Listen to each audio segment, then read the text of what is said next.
guys, welcome back to the channel.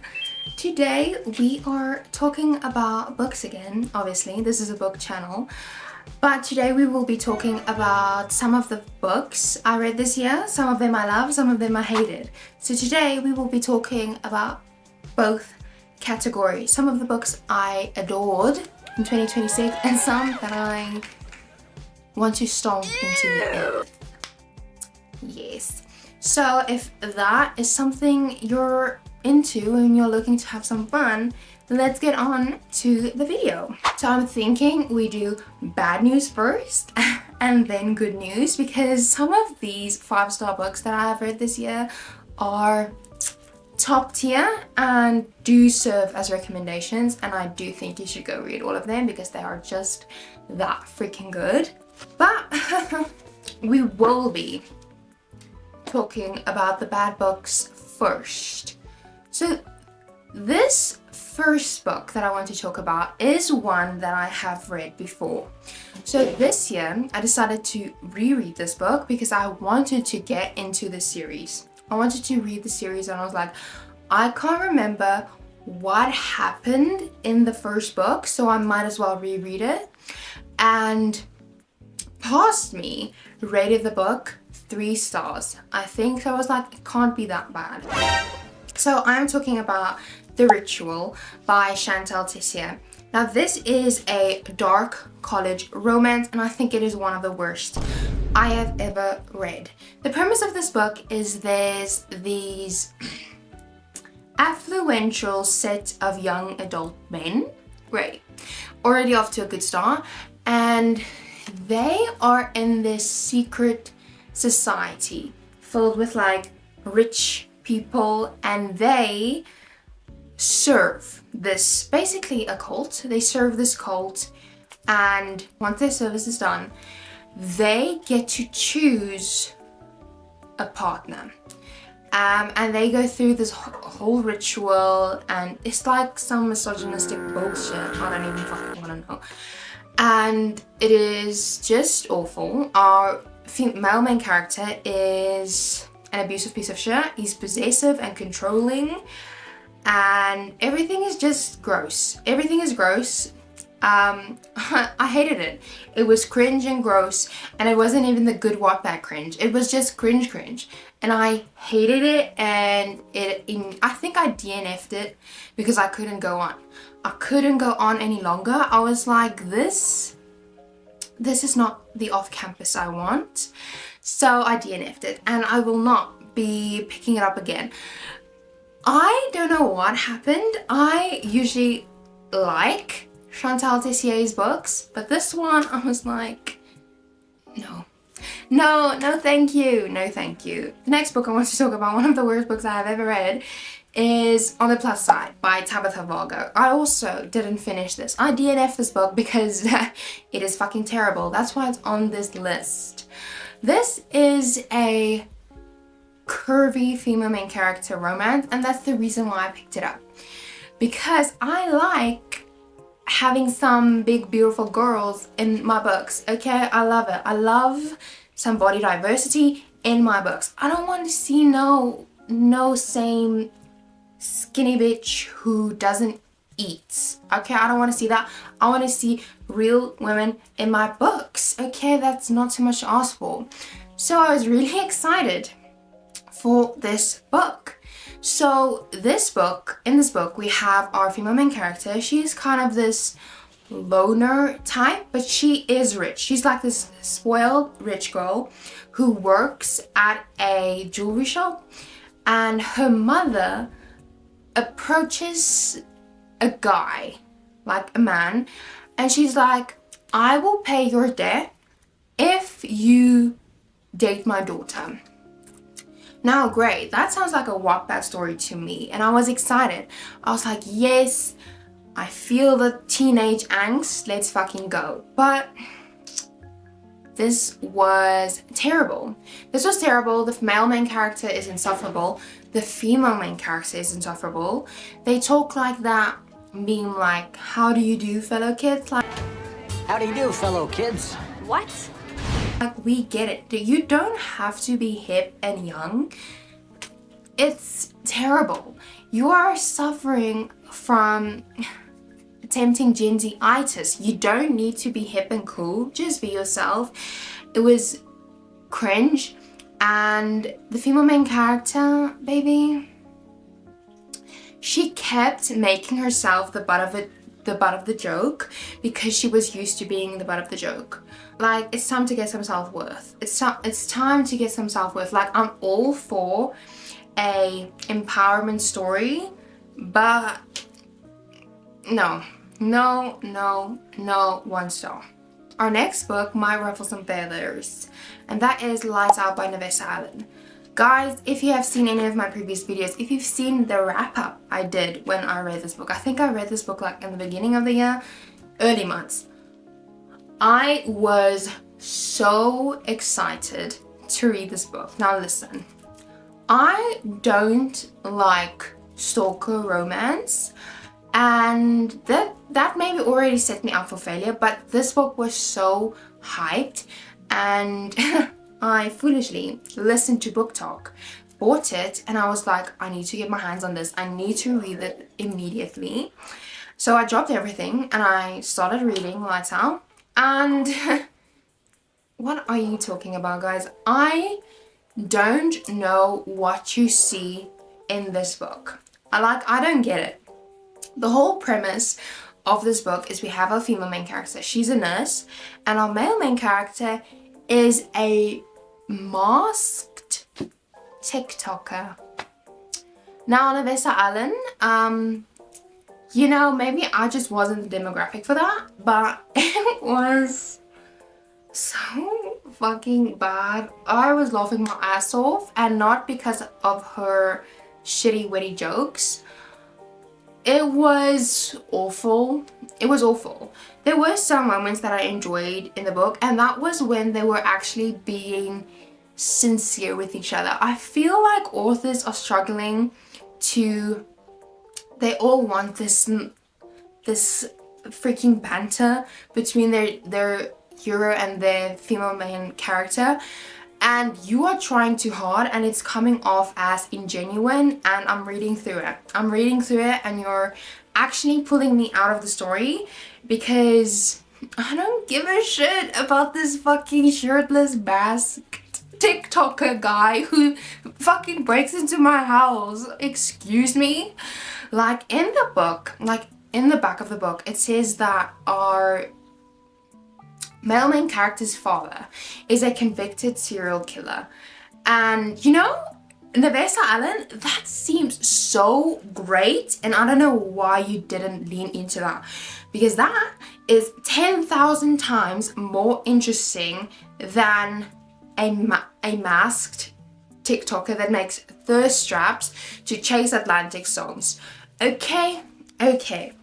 Another one that's gonna ruffle some feathers. Another Booktok special. Butcher and Blackbird. Now guys, this also read very similarly to Lights Out to me. It had that, I'm not the one for dark rom-com. I'm like realizing that now.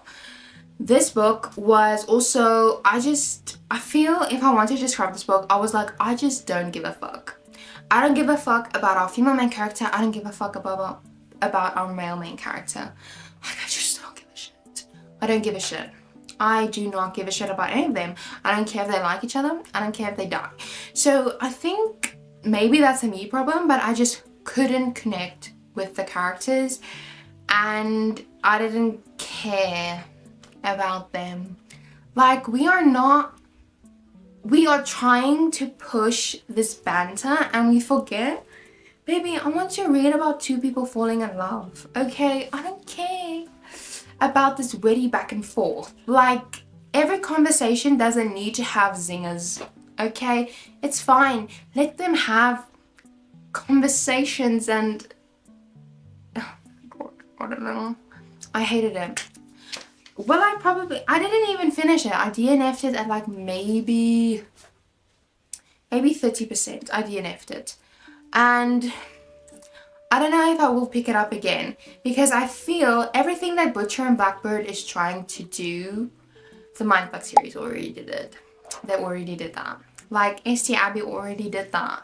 Like, so don't read that, read this, okay?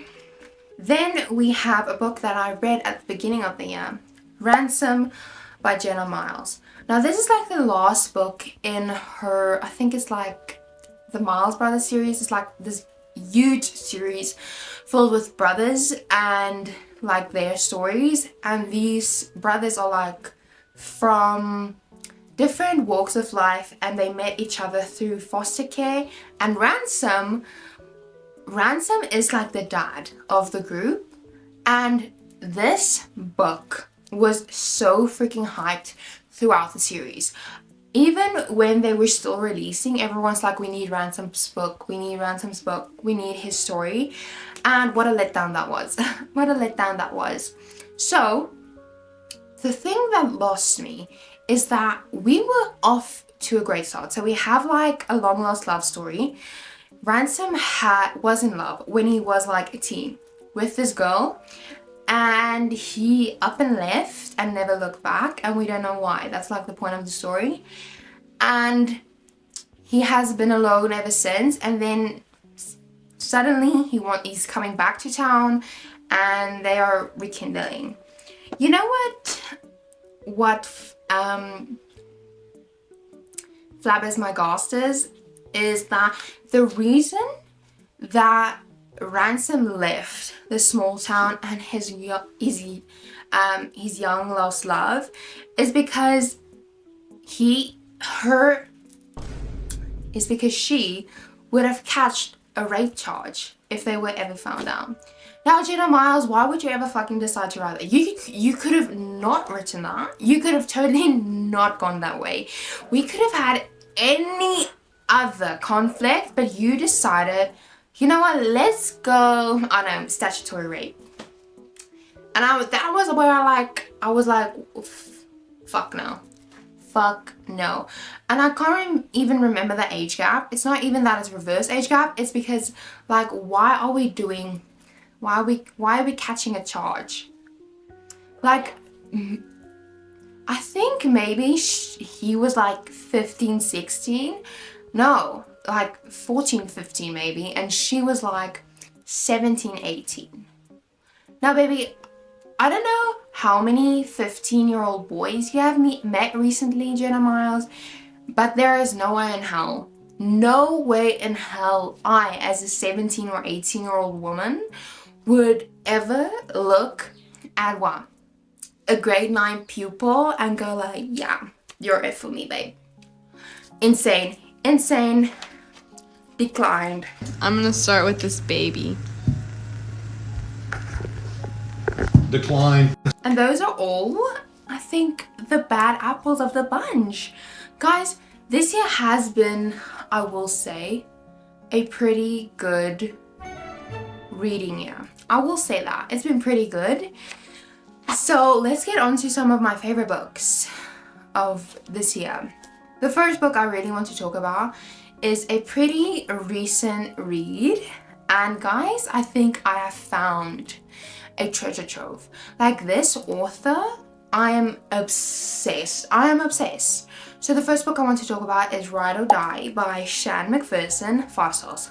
5 freaking stars. This read like a dream. It's perfect. It's the perfect romance book. So we have a cowboy. His name is Cole, and we have our single mother on the run, Clara, and she has 2 children, and she is running from a domestic violence situation, and Cole finds her at like a gas station and buys like the stuffed dog that the little girl wanted.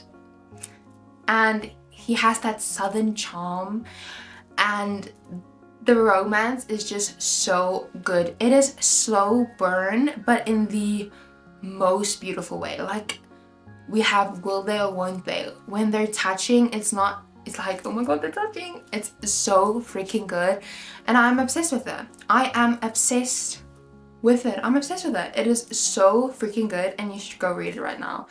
And let me just take you by the neck. The spice in this book, Sean McPherson, oh my god, I need you to teach a masterclass in how to write spice scenes like that, because holy shit, they are so freaking good. They are so freaking good. It's like that. It's like that. The next book is Not-so-favs by Carrie Lake. Now, I haven't ever really read any gothic romance books. Like, when I think gothic romance books, I think gothicana or something witchy and very dark and gloomy and spooky, and that really wasn't just my vibe. And when I picked up Not-so-favs, I was really surprised at how much I did enjoy that book. It was so freaking good. Not-so-favs is about this girl. Her mother dies of this mysterious illness, and she describes it as her mother was like not herself anymore. She had that like dead look in her eye, and when she died, she was vomiting up like black worms. And this is not documented anywhere in like medical research, and no one knows what the fuck she's talking about. So for these past 4 years, like since her mother died, everyone's like, girl, you cray. Like, your mother, obviously, I think they said she died because of suicide or something like that. And she's like, no, that's not what happened. I'm telling you, I'm not crazy. Something else is going on here. And so when I think her class set an assignment for her to write about a illness. You're supposed to make up an illness and how it incubates, what are the symptoms, how you get rid of it. And she decides to write about this parasite she saw come out of her mother. Bit disgusting. So that research paper kind of grabs the attention of the admissions office at this very spooky, creepy, elite university. And they're like, yeah, so you're not lying. We have a whole team dedicated to studying this parasite, and we would like you to come to the school. And she's like, fuck yes. So she goes, and that's where she meets our very hot, broody professor. And she's willing to do anything and everything for her to get close to this research, because she wants answers and he has them. This book is incredible, and the perfect, like, October's coming up, and this would be the perfect read for spooky season. It's so good, and the spice again, fantastic. Like, I loved everything about it. Next, another spooky book, we have Death Valley by Karina Halley. Death Valley by Karina Halley sounds like a poem. Well, so this is a book I have talked about on my channel before, and I have raved about it a bunch of times. This is one of my favorite books of the year. This is a horror romance, and Karina Halley is actually coming out with another horror romance this year, which I'm really fucking excited to read. But this one is like very Criminal Minds meets The Last of Us. Okay, so we have an FBI agent. Our female main character is an FBI agent, and her sister went missing 4 years ago, and she just can't move on. Her sister went missing on a hike trip, and obviously everyone did go search for them, but they couldn't find them. And she just hasn't been able to find the closure she needs. So she sets out to go to these mountains her sister went on a hike on, and find her body, find something of her, whatever. So she reads about this ranger that has traversed these mountains. He knows these mountains, and she offers him a lot of money to take her up there to just find a bit of information. And he doesn't really want to do that, but he's kind of in a pickle because he needs the money. You know, and the reason he doesn't want to go on this mountain is because he knows about something that's living up there. And the thing that is actually living up there are like hundreds of years old flesh-eating zombie creatures, and they are so fucking terrifying. And this book was really good. Guys, this was so freaking good. If you're looking for, if you just finished like Criminal Minds and you're like, God, I need something to read right now, go read this. It just hits. It just hits. Then we have Branded by Saffron A. Kent. Now listen, I love a good cowboy romance, and this is a dark western romance. So our female main character has always been the type of best friend to help a best friend. So when she learns that her best friend Peyton is failing one of her classes, she agrees to do an extra credit assignment for her, and one of those is to write to a prisoner through this pen pal program and like ask them questions and figure out why they did the crimes they did. And she's all doing this pretending to be Peyton. She actually ends up falling kind of in love with her secret little pen pal, and they decide to meet up after he gets out of jail. Now, that's not really the smartest fucking idea. But when they meet, he's like, and he sees her, he's like, I'm not doing this, go home, goodbye. And turns out this is all a revenge scheme, and our male main character knew who Peyton was all along and actually kidnaps her and forces her to marry him so that he can take her land as revenge. And it is so freaking incredible. So many plot twists, so many twists and turns. It was so good. It was so good. Perfect dark romance. Perfect dark romance. Loved it.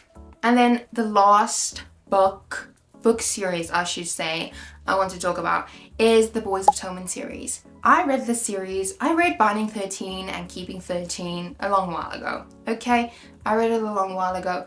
Didn't feel the need to pick up the rest of the series, but this year I did. And I am forever obsessed.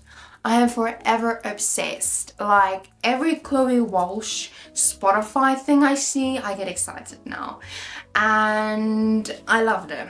If you don't know what the Boys of Tommen series is, it follows this group of teens, young teens, throughout high school and their various trauma and their heartbreak. This is one of the saddest things I have ever read, and I care so much about these characters, especially Lizzie. Fuck. Don't get me started. Lizzie and Joey and Eve. If you haven't read the Boys of Tommen series yet, go do yourself a favor, because it is just so good. It is set in Ireland in the early 2000s, and it feels so nostalgic, and you just get transported out of your own life into theirs, and you're like, God, I really do have it okay. And they are dealing with some terrible shit, and I'm so glad I'm not. So, amazing series, and you should go read it right now.